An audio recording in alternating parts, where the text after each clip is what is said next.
Alright you guys, we're back. Sorry y'all didn't get to see me finish this up, but it started sprinkling raining. I had to quit. Come out and worked on a little bit more. It started sprinkling raining, so I didn't want the cameras wet. So I had to show you what I got finished on it, what the finished product looks like. Don't look like much. It's just a sticker kiln. Just to dry stickers in. And all it is covered up with bed liner. The plastic bed liner comes out of trucks. We get them from Line X. They throw them away. I use them for stuff like this. And this thing will get warm inside. I'll show you what the inside looks like. Put a handle on it. Put a little lock on it to keep it tight. Not real tight, just enough to keep the door shut. That's what the stickers will look like. Similar to that. I got them spaced too far apart right now. I'm just demoing it. And then I got another bottom down here to put some on so we can stack them up in there. This thing will get warm inside. I can guarantee you that.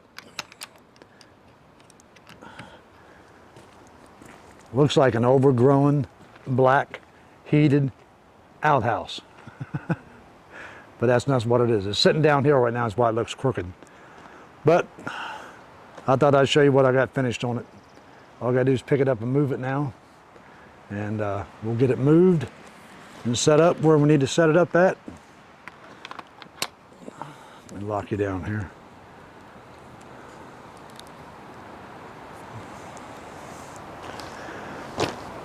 Like I said, we thank and appreciate y'all watching the videos, and sorry I didn't get to see, y'all didn't get to see me finish it up.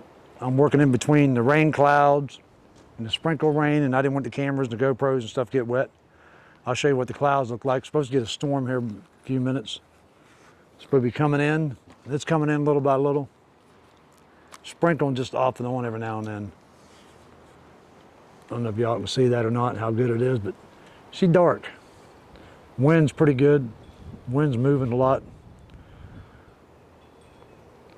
So that's why I didn't bring the cameras out and try to film anything while it was sprinkle raining. I figured I could work little by little out here and finish it up. Like I said, we thank and appreciate y'all watching the videos, and I hope you subscribe and hit that like button and tell some friends. We appreciate it.